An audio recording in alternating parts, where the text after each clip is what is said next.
everyone, happy weekend and happy Sunday.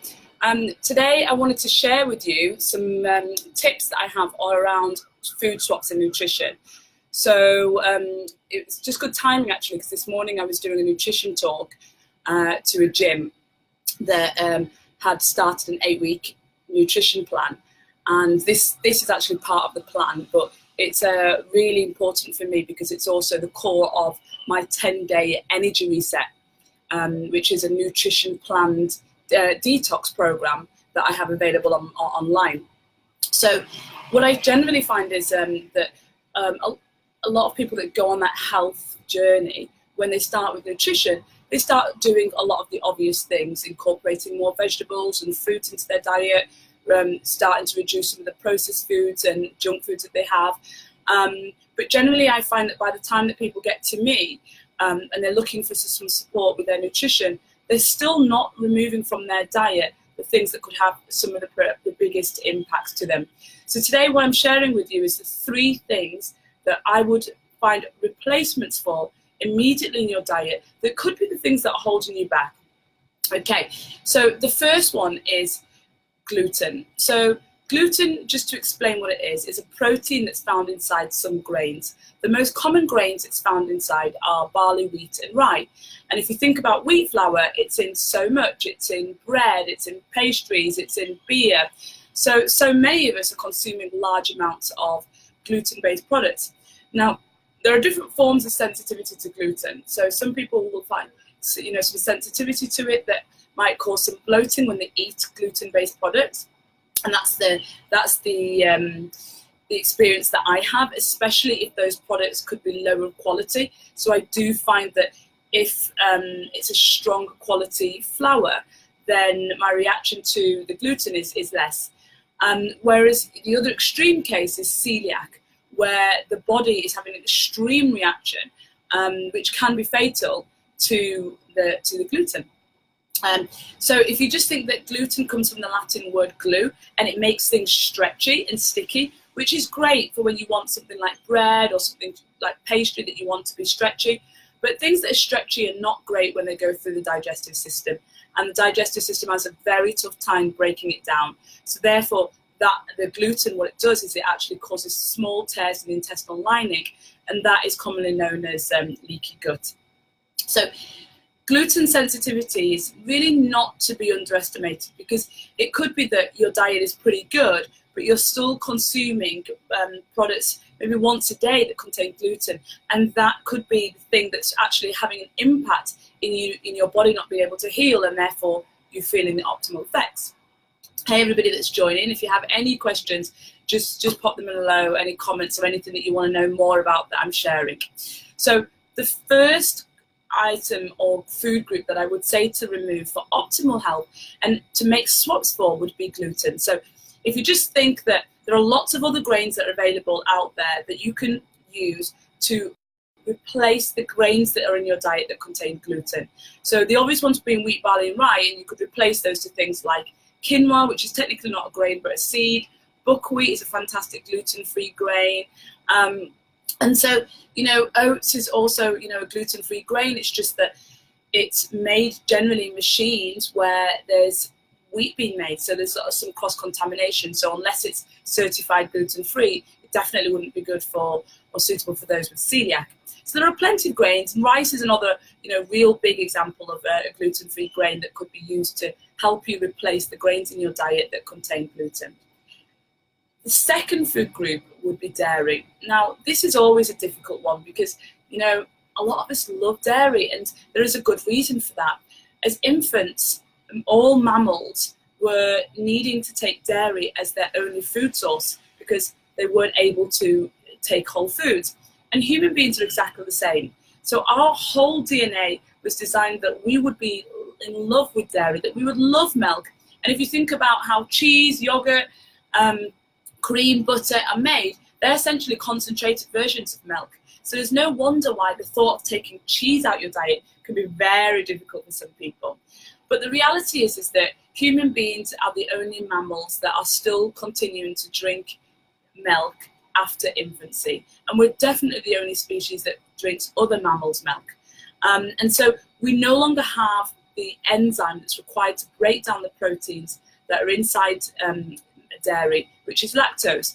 There are a small population that still retain that, and generally those are people whose ancestors come from dairy farmers. So if I think about places in the world where dairy farmers were, there's places like France and Cornwall, Devon, even India, where, you know, traditionally some homes would have had a cow on their land. But it's definitely not places like Asia, where a lot of ancestors come from grain farmers. So those of us who are in that unlucky majority, which is 70% of the population that's lactose intolerant, if we're still consuming large amounts of dairy in our diet, and we're not using the aids of digestive enzymes or anything else that can help break down that protein, for example, fermented cases of dairy like milk kefir or high-rich cultivated yogurt, then that could be a real strain on our digestive system, and it could be the thing that's causing various symptoms that we're not able to get rid of. And that can be anything from constipation, diarrhea, to runny nose, to skin breakouts. All can be linked to the fact that you're consuming dairy, not alone the hormones or antibiotics that's in commercial dairy that is obviously not very beneficial to our health. So there are fantastic dairy options that are dairy-free replacements that are available now. We have nut milks like almond milk and cashew milks that are really easy to make. I've seen walnut milk and pistachio milk now available in supermarkets near me. Vegan cheese, which is typically made from cashews, it's a fantastic option for those that just want that creamy and strong fermented feel that you get from cheese. And then when it comes to the creaminess that you can get from some dishes, then coconut milk, coconut cream, and even coconut butter are fantastic options for replacing. And you know, it's definitely worth mentioning ghee, which is still a butter, but it's a clarified butter that has all those proteins removed. So that as a butter substitute is a great way to start thinking about replacing your dairy options.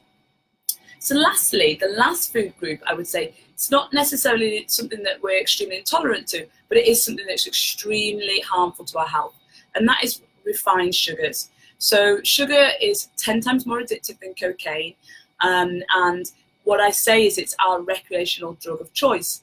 So the majority of people that are looking to reduce their sugar content because they have seen that it can be quite harmful and has no nutritional value, generally make the mistake of reducing their sugar content and relying on willpower. And the reality is, it's the same as a drug addict. No amount of willpower that you use could really stop you from having those cravings and wanting to really satiate yourself with something that is great in flavor, addictive in taste, and you know, is pumped into so many of our foods to keep us continually eating those foods. So no amount of willpower is going to be able to get over that. So the way is with sugar is to start transitioning to low addictive versions of sugar, or nature's versions of sugar, which is fruit or sugars that are slowly entered into the blood system. So this can be things like coconut sugar, cinnamon, even coconut actually, because it's naturally sweet, is a great replacement to give you that kind of satiating feel and that addictiveness that sugar gives you in your food. Also rice syrup and raw honey are better alternatives. And things like, you know, I use a lot of dates in my desserts as the natural sweetener, and even maple syrup, which has a caramel taste. So these can be things that can help you in that transition period, but it's definitely important to go for a period of time, and I would recommend 2 weeks, but I also do on my 10-day program to recommend to completely remove it for a set period of time, and that's just to allow your body to detox that addictiveness, to get rid of it out of your system, so you're able to introduce more natural versions. So those 3 things, gluten, dairy, and refined sugars, are the 3 things that I would say immediately replace in your diet to make sure that you're absolutely on track to achieving your health goal. What I would definitely say is that anyone that's really serious about pursuing that and really getting some support around making those replacements in their diet now, I would definitely encourage you to go to my website and look at the 10-day energy reset, because that's exactly what we do within that program. And not only do you get all the information, the shopping list, and a swapping list, a swap list of things that you can have as alternatives, you also get a daily video from me to help you on track over those 10 days. So definitely check out my 10-day energy program on my website if you feel that you are ready to make those replacements in your diets now and to get your health back on track. But generally, you know, the best place to find me where I share information is by signing up for the newsletter on my website, 𝐓𝐫𝐿𝐵.com. But you know that I generally try to share information like this not only through Facebook Live, but also on my Instagram account, and through signing up for my newsletter, you'll get various recipes sent to you. So I hope that's been helpful just to kickstart you, and to also just to make sure that you're back on track and that you're thinking about the things that are going to be the priorities for the big shifts in terms of your health.